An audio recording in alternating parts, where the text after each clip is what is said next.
Contrast Uncut, yeah, you know that's us. Where we only speak the real and the real rock with us. Where we motivate the people and politic on success. Oh no, we ain't DJ Khaled, but they swearing we the best. Contrast Uncut, contrast Uncut, contrast Uncut, contrast Uncut.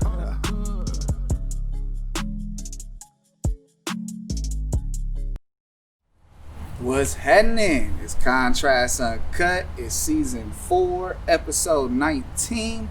Man, big shout outs to Uncle Snoops Army and Bobby D Presents. I appreciate you, brothers. It's your host, Zylo, aka DJ Juan Dollars, like I won some money. Ladies and gentlemen, today we got a really incredibly dope special guest. You know, he's from Los Angeles, the city of angels. Actually, if you go a little bit closer to it, his brother's from North Hollywood, the Valley. He's a professional basketball player who plays the 1 and 2 for the Memphis Grizzlies. He's a humanitarian that gives back to every community he has been in. Having a career in the NBA that's now going into his 3rd year, he's one of the best lockdown defensive players in the game, used as a double threat on the court for his playmaking abilities. He's a Los Angeles legend when it comes to this basketball courts. From AAU to 2 times high school state championship to college ball at SC, he averaged 8 points, 5 rebounds, 4 assists, and 3 steals in a game as a freshman, being the first one to do that since Dwayne Wade. And his brother continued that energy and everything he did to the Drew League. I even read an article on ESPN about this brother where he didn't want to give up the number 0 to a certain MVP from the year before because he felt he earned his spot on the team and was knocking them game-winning shots and pushing the envelope. And you know, as history says, he had the number 0 to this day. Shout out Russell Westbrook. And if you don't know who I have on the show by now, from his quest on the NBA, it's all good. We got all episode to chop it up with Mr. Something Light, DeAnthony Melton. How you doing, brother? Man, I'm good. I'm blessed for sure. Bro, you know, time's the most finite thing we have on this earth, so I gotta make sure you know from the jump, I appreciate your time coming on the show, fucking with the viewers and the listeners. Thank you. Yeah, for sure. I got to. Fam. Come on. Speaking of 24 hours, speaking of time, what's a normal day for you? A normal 24. What does it take to make it to the NBA and live these days? Man, I mean, I wake up every day with, you never know what's going to happen. So I wake up, see what's going on, check the world and everything like that, make sure everything's straight. My family and everything like that, check up on them, make sure they're good. And then, especially now in the off season, it's just, work out in the morning. I drive all the way to Carson. I work out, and my family's over there and everything like that. So I work out there, and I drive back. I get some recovery in. I got my moon boots here. I got electronic roller. I got a Theragun. Yeah, I got bands. So I got all that stuff. I come back, do my recovery. My physical therapist is from out here too, so he drives down. Days I don't work out, we get manual therapy and all this, therapy like that. On days that I'm not working out. You know what's so crazy is, I'm sorry to interrupt, but just the off season alone, you invest so much time, money, energy into your body. Got to. I didn't realize how important it was until I really got in here and really got into halfway through my first year, and I was just like, man, I'm tired. I'm tired, but it's the recovery stuff, you recover like that. Even though I'm young and stuff like that, I recover pretty quick. It's big, acceleration. Yeah, big nicks and bruises, it speeded up like that. So it's you gotta invest in your body because you're gonna get the biggest payout. So there's a cheat code for high flying dunks and stuff that you do. Okay. Everybody, you got to go up a level to understand these levels of what it takes, because you think them In-N-Out burgers and McDonald's and everything gonna make a difference on your life. Nah, nutrition is the biggest thing. I think that was the biggest change for me, because in high school and stuff like that, college, I was eating whatever, candy, chips. Man, I used to have to eat a bag of M&Ms before my high school games. It was just bad. So. But them M&Ms was good luck. Come on. It was busting though. It was going crazy. So I really needed one. If I don't know. I didn't feel right if I had M&Ms before a game. Wow. Yeah, so I bet Eminem's didn't know that.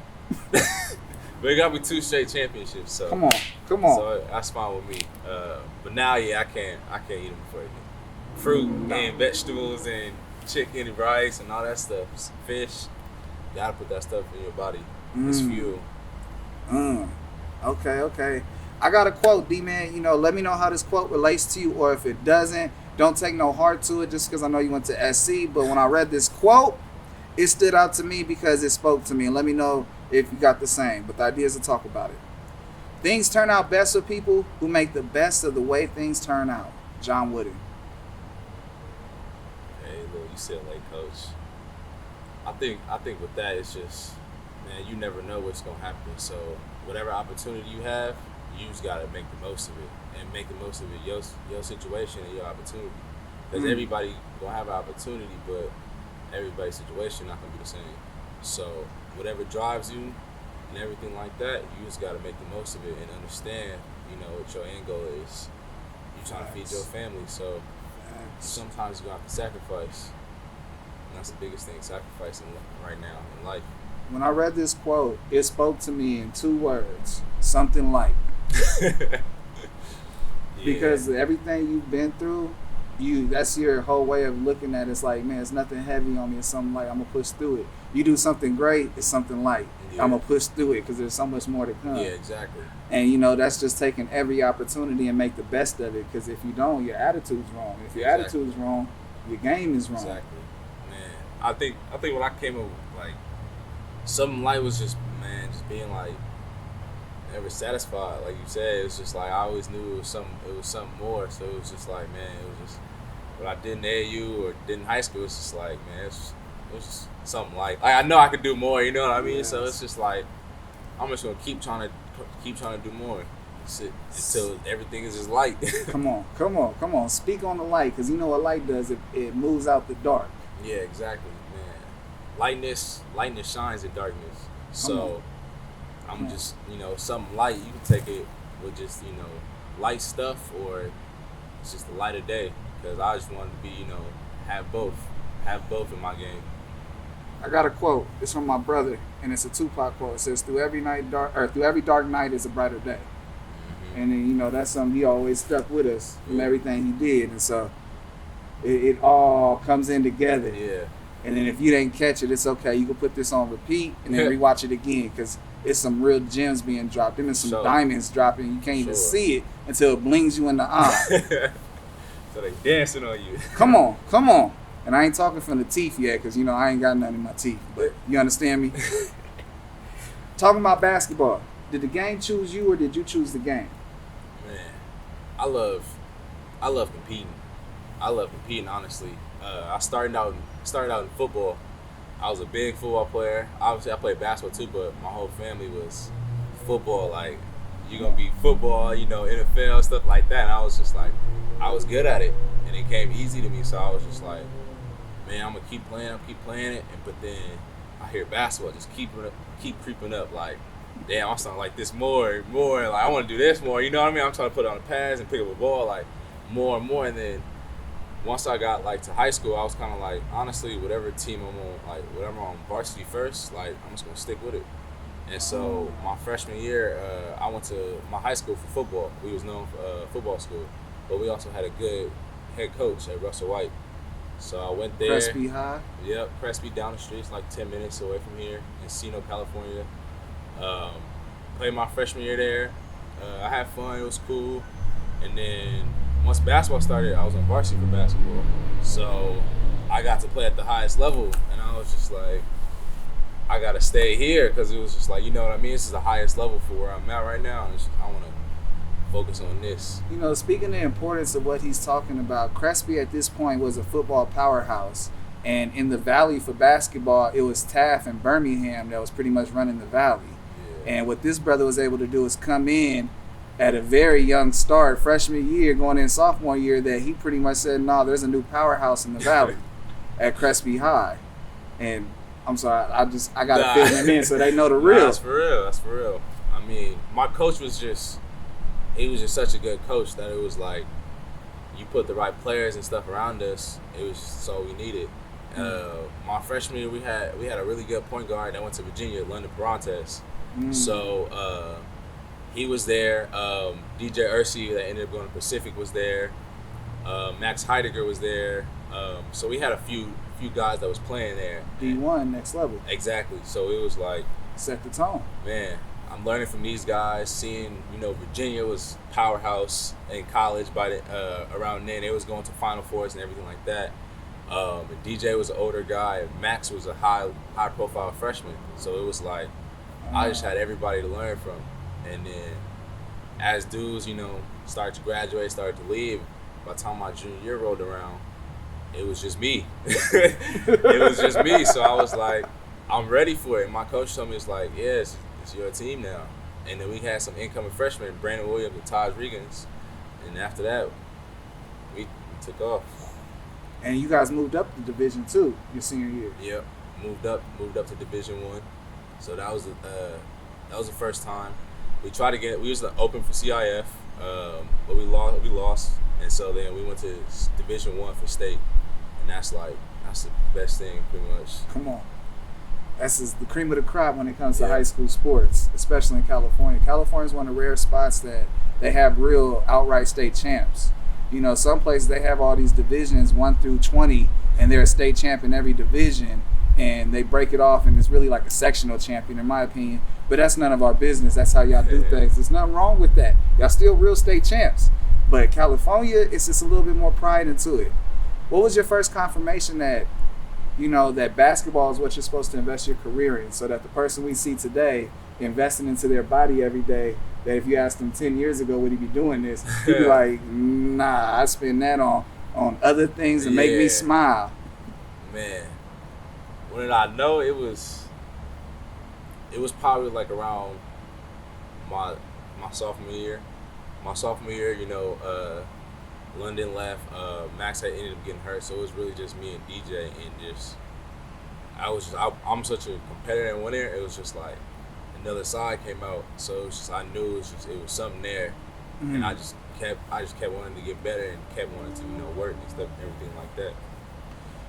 Something that we can all see, whether you look up highlight tapes or if you watch a Grizzlies game. By the way, you guys did an incredible season, coming back, fighting into it. Like, it was to the last second. And, I take my hat off to you guys. You guys, bro, y'all was balling. I thought you guys were going to knock the Trailblazers. But it's okay. That's why it's next year. But I want to make sure we spend some time on the importance of perfecting your craft, because that defense you display, brother, is top of the league. Like, you can't have one analysis talk otherwise when it comes to your defense capabilities. Yeah. And, that takes a lot of work. That's putting hour after hour after hour of practice. And they don't understand that in order for you to be a master, it takes 10,000 hours of work. That's an outlier. Mm-hmm. And you have really discovered that capability of being an outlier and mastering the craft of your defense. And, making it to the league, that's not easy alone. So can you give the listeners a little insight on the path you took to achieve your personal success, and, how much of it was, hours put in versus thinking it was going to come? Man, I would say growing up, it was just, I would say I had, God-given talent in terms of, being young and being active and playing multiple sports. I played football, baseball, basketball, soccer. You acted? Yeah. Oh yeah, I remember that too now. I heard you say that. My bad. So yeah, I was versatile. So I just want to be great. You feel me? As yes. At anything. So I don't like to put my hands on something and have do it. You feel me? So once I picked up basketball and I was fully dedicated to it, I was just like, you know what, this is it. But no matter what, I always want to work on my craft and everything like that. And instincts played a big part into it. Like my instincts, but that also come from studying the game, knowing people's tendencies and stuff like that, and just buying in. How do you recognize someone's tendencies? How do you see a signature on somebody and they don't even know they're selling their signature? See, that's tough. I don't. It's sometimes just like, I don't know. It's tough. People telling themselves without talking. You feel me? So it's exactly. like, that's exactly what I want. Like you could just tell, and you just tell how people carry themselves and everything like that. It's like it's universal. So that people carry certain stuff into certain things. So it's like, I'm ready for it. yeah, we gotta be ready for anything at the same time. Manifest and prayer. That's something we can all attest to, goes a long way. But without hard work to go at the manifestation and prayers, you got dead actions. And if you got dead actions, you're talking about potential energy. And a lot of us that are here today have come on the show, they have displayed zero potential and showcased it. Whether it was, just a little bit of potential that you could see in them because they're giving their all, Exactly. or you could see just a little bit of what they're giving and see all the potential. But in some way or form, you have to manifest your steps. You have to see where you're going and how you're going to get there.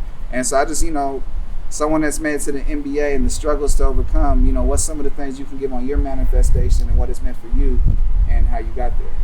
Man, I believed in myself a lot. I mean, I'm a tough critic on myself, and just like my family is too. And my family, we're all, real close and everything like that. Obviously, you know that. So we just, we try to keep it honest with each other. And everybody in my family plays sports, so it's like everybody knows what they're talking about. You know what I mean? Dad football, mom basketball. My oldest sister, she won CIF at Birmingham, so she had one. She won a ring before me, so that's why I had to go out and get two, just to show her, because she would always flaunt her ring around before I got mine. So I got two now. She can't really say too much, but shout out Destiny. Yeah, for sure. But yeah, just gotta believe in yourself. 100%. And that's the key to manifestation. Or did you, when you're believing in yourself, did you start to see that, the gym floor, the hardwood floors was going to become USC colors? Did you see that, because you've been on a crazy NBA journey. You have so many, you've been a hot commodity. Yeah. Because everybody wants you. So people were using you. I'm reading into so much, but they were using you as a pawn because so many teams wanted you to dump off other contracts. Yeah. And, that's a part of the game. It's part of business. You can't care. You got to say, wherever I'm going, they're paying me. I'm happy. Let's get it. Exactly. I mean, like I said, I was just, whatever opportunity I had, I was just going to make the most of it. Because a lot of people don't even get this opportunity. So I was just like, whatever it is, I mean, I know the end is, there's players making $100 million. So it's like, I got to figure out a way to get there. And I got to figure out a way. Dudes is making $30 million a year. You know what I mean? So it's like, the opportunity, and you're in that field.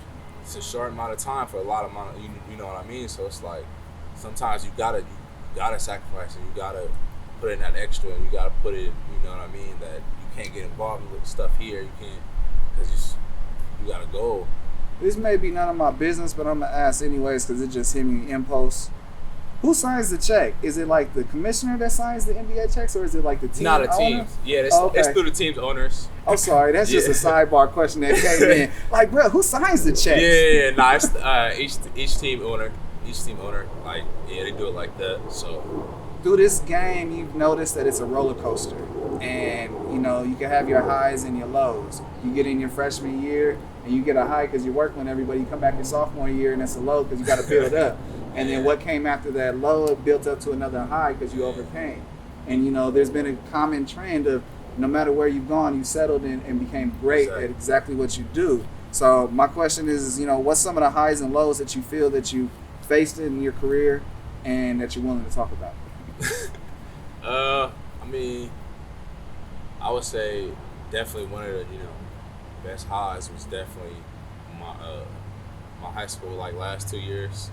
Just being with those, that group. Obviously my whole 4 years was great, but last 2 years definitely was like the stepping stones I needed to put me where I'm at today, honestly, because I was able to move more towards the one, be more on the ball, be more off the ball, catch and shoot, be more involved, beat plays, having to be more active and just playing hard. So I think that was definitely one of the highs. Lows was my sophomore year, not being eligible to play off something I didn't do and I had no acknowledgement of, but it is what it is.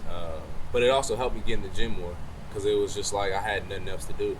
So it was, I had no practices. Well, I was practicing with them early, but as games started to pick up, they stopped practicing, obviously. So I was able to get in the gym with Jason Hartmore, after hours, after my classes, I was able to get in the gym. Then it got to a point where it wasn't enough. So I checked out of school in February. Honestly, I announced it the day of my mom's birthday, February 20th. Honestly, I think it was the day of. Yeah, I announced it. I was at my mom's and everything. So that was definitely an interesting time. I don't know if that was a high or a low. I was just taking whatever comes with it, honestly, and just preparing for the draft. It's so crazy because I don't want to spend like any time on it, but during that era, like you had, I don't want to throw no names, but you had the number 1 draft pick play his whole year. Yeah. And, we all sitting back like, how come DMan can't play? Yeah. Like, why, that shit hit hard. And then in reflection, all your statements was we didn't get to know how you felt because everyone's answer was he just wants to play basketball. That's every time you ask. Exactly. I just want to hoop. I don't care about none of this shit. For real. And in reflection, it's just like, you can hear the passion, the purpose, and what he's supposed to do here. Yeah, I mean, that whole time was wild. I mean, it shed a light on a lot of stuff for me. You know what I mean? It opened my eyes to a lot of stuff, and it made me more aware for what I got now and everything like that. So I mean, who knows if I didn't go through that, something could have happened a little later with more at risk or something like that. So you never know. I don't regret nothing. I mean, it happened. I mean, I'm here now, but I'm just ready to keep moving on and keep getting better and stuff like that. So it's like I don't worry about that stuff no more. That was just a speed bump. Yeah. But sometimes we reflect on the speed bump and don't realize what would life been like if it would have been plateaued and all ironed out. Exactly. Because if some things are out of your control and they remain out of your control, it's like, well, what do I get with what I can control? And you've been able to display that throughout of what you can do. And that's an amazing capability, brother, that we're all fans of. I feel like you'd have been a top 10 draft pick, hands down, if you got to play. But teach his own. Bruh, so relationships, that's one thing I can probably attest to, that through the darkness and you got to the light and there's some light, you realize relationships was a lot to you. You realize who you can call upon, who you can't call upon, and in the future how you can move. And something that's really important in everything we do is that building these relationships and knowing when to hold them, when to fold them, and recognizing those key elements. And so it's just like, what can you tell everybody what relationships meant to you for your career? Man, my family was everything. Like, that's pretty much all I got. So you feel me? So it's like, yeah, I got friends and everything like that, but I got family too. So it's like my family runs deep, and I mean, I trust my family. So it's like, gotta rely on somebody. Like, right? As much as I got myself, like, you ain't always got yourself all the time. So it's like, it's cool to rely on somebody here and there, but at the end of the day, like, you gotta rely on yourself, and that's what I learned too. It's like, it's all you. Like, as much as I want to rely on my mom and stuff like that, my mom's not here. My mom's not traveling with me. My sister's not. You know what I mean? My other sister, my brothers, they're not here. So it's like, at the end of the day, I realize it's like, it's me, but rely on the ones you want to. Give as much as as you desire, and as much as you want. Yes. What has been your 3 most rewarding moments so far in the game? Basketball? Oh yeah. Or actually, bro, life, because basketball implements life. Like, at the end of the day, big rewarding moments may come from basketball, or it may come from outside of basketball, but because you have this regard, you may not have got that opportunity. That's true. And then so that you're able to, you can feel it rewarded. I would say one of the most rewarding things is like seeing all different type of people. Like, I mean, man, I've seen all people, good people, bad people, people with a lot of money, people with no money, people with a lot of money as terrible people, people with little money as great people, but like people with a lot of money as good people too. So it's like, I don't judge nobody. It's like, you never know. I didn't see players with 200 million, you know what I mean? I didn't see players working their way into the league, because it's like, I had to go through the G League too. So it's like, I didn't see both ends of the spectrum. So, man, that's the biggest thing that I could accustom to. You got 2 more rewarding moments? I mean, obviously the love, the love from playing. Obviously, that's one of the biggest things. And then also the other thing is just being able to feed your family, feed your families and your kids' families too. That's so deep because it wasn't a moment that defies you that's rewarding. It's the moments of what you're doing for others that sticks out most to you. Yeah. I mean, and that's incredible, bro. Exactly. I'm going to take a pause on the sports and, background questions. I'm going to dig into my awareness segment. And, this segment is about police interaction. And, a lot of people don't know what to do when the times that they are interacting with the police. And I like to ask everybody to, get some insight on some information on how they can maneuver or what would be some good advice to give to someone if they had to deal with the police, because we live in a world where if you don't know anything, you can be judged and you could be at a bad spot, and knowledge is power, but when you use that knowledge, it becomes your superpower. Exactly. Knowledge scares a lot of people. So I mean, honestly, the biggest thing is just knowing your rights. I think especially with social media now, even if you don't, know where to go to, it's examples out there already, like of people knowing their rights and knowing what to say and knowing how to deal with it. But then also, being honest with yourself and seeing how you perceive yourself to the next person. So, you know what I mean? It's always good to comply and stuff like that and understand like the law and everything like that. So when they break it, it's like you can call them out on it and get, obviously get the badge number and everything like that, get the name, and it's never bad to record, but just understand putting a phone in somebody's face, it's not always the best thing, you know what I mean? Because it is another person at the end of the day too. So come on. Just knowing you got an obligation to get somewhere after this. Like for real. It's not your final destination right here. Get through it as quickly as possible. Yeah. No matter what. And you're right. Know your rights. Thank you, brother, for being transparent and, just giving advice, because like myself, I grew up without a dad, and I didn't know how to deal with them, because they'll pull over in LA. They the jump out boys. Yeah, fact. They'll pull over, pull their car right in front of you, jump out on you until you get down, and then ask questions later. Yeah. And so, a lot of people just don't know what to do. We don't think about, hey, we walking home from school, if they're going to roll down on us. Exactly.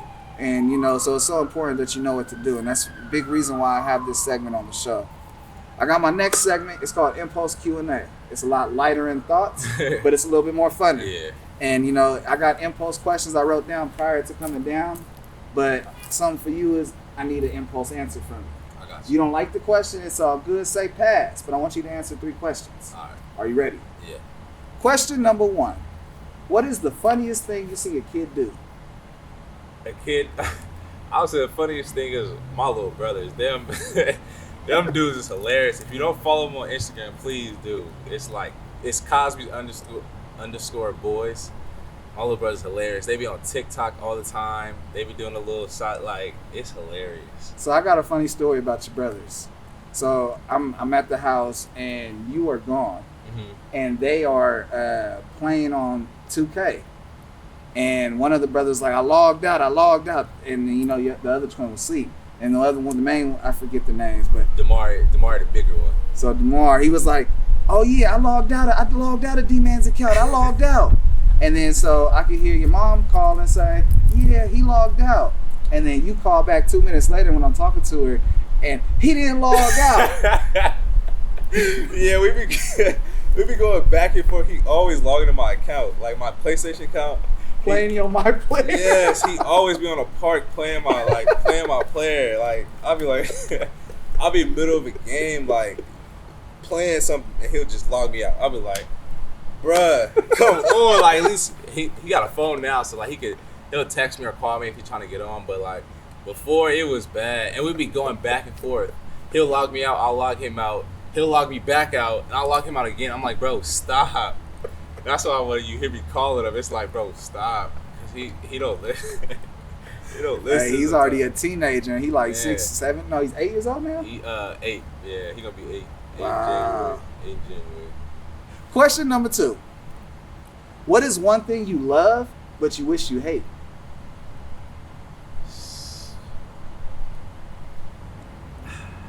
None. I love everything I love, honestly. Candy, I just don't eat too much of it now. But like, I can never give up candy. No matter what, I'll never give up candy. I'm not even gonna lie. You probably would. You love candy, but you hate the healthier versions of it. I hate the health stuff that comes with it. You know what I mean? So Facts, it's like facts. So I be trying to slim it down a little bit, Question number 3. What is one thing you recommend everyone tries at least once?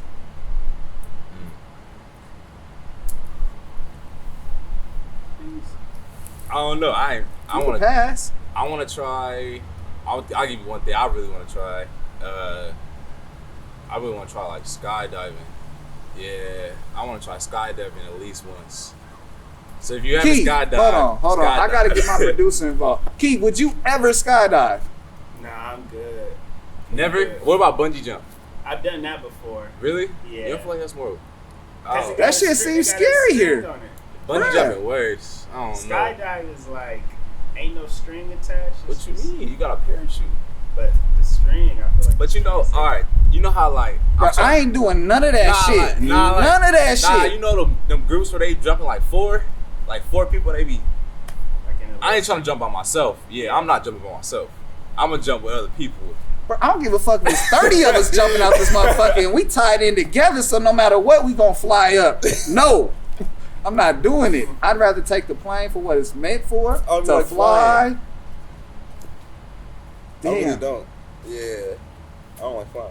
You probably gonna have to cut But that I was out. here, man. I was here for almost like 18 years. Like, my mom told me a couple places we went, but before like college, I probably been on the plane 2, maybe 3 times.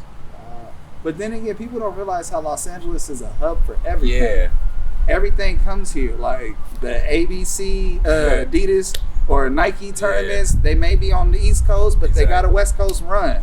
but also my mom from Mississippi, so we drove to Mississippi 3 times instead of flying. So, but next time, we would have to fly. Driving there now, but yeah, we drove the first 3 times we went to Mississippi. Wow. Yeah. Wow. So you have survived my awareness segment and you have survived my impulse Q&A as a reward. Let's promote. Let's if there's anything you want the viewers to check out, turn up or run up. I know you got your foundation. If you want to go ahead and promote that. I mean, everybody just go on my gram. You know, everything's gonna be on there. Melton. My Twitter, same thing. Just bringing awareness to everything.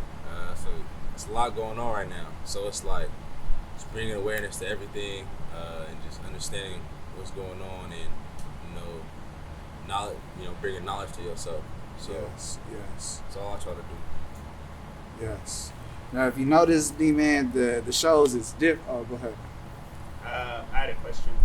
As far as like, there was a lot of back and forth as far as like, should the NBA come back or not? Do you feel like what they did with the bubble situation, do you feel like it was successful? Yeah, 100%. Honestly, I didn't realize like how successful it was until honestly I left, and it was just like that's like one of the safest places in America. Honestly, I'm not even gonna lie, because I mean we get test every day, the right thermostats, temperature checks,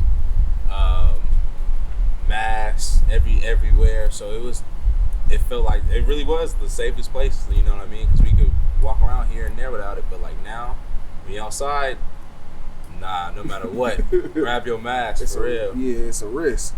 And something else that's really dope, speaking of the NBA and COVID, they were able to take Rutgers University and use your guys' whole season in the bubble as results and pretty much analytics, so that they can pretty much create their own vaccine. And they put all this millions in. That's where the NBA trusted with Rutgers. And so that's where a lot of this stuff is coming for the first vaccination, and the NBA was one of the first people to get involved in it. That's great.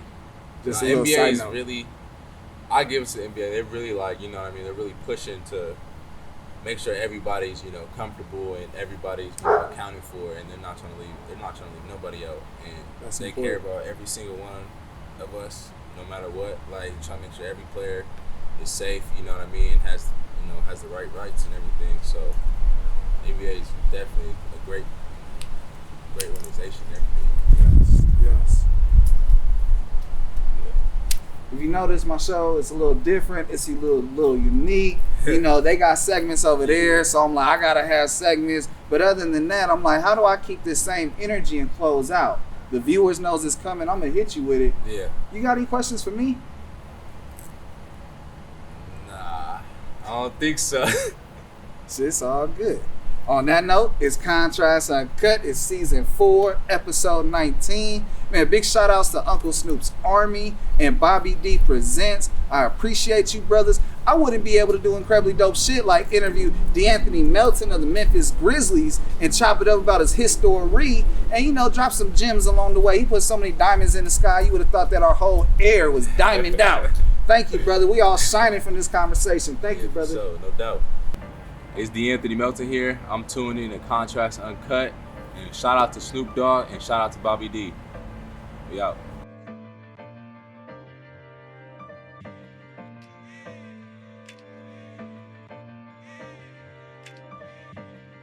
Yeah, this really reminds me of some, this really reminds me of some Tribe Called Quest. Hip-hop really taught me to give it all I got left.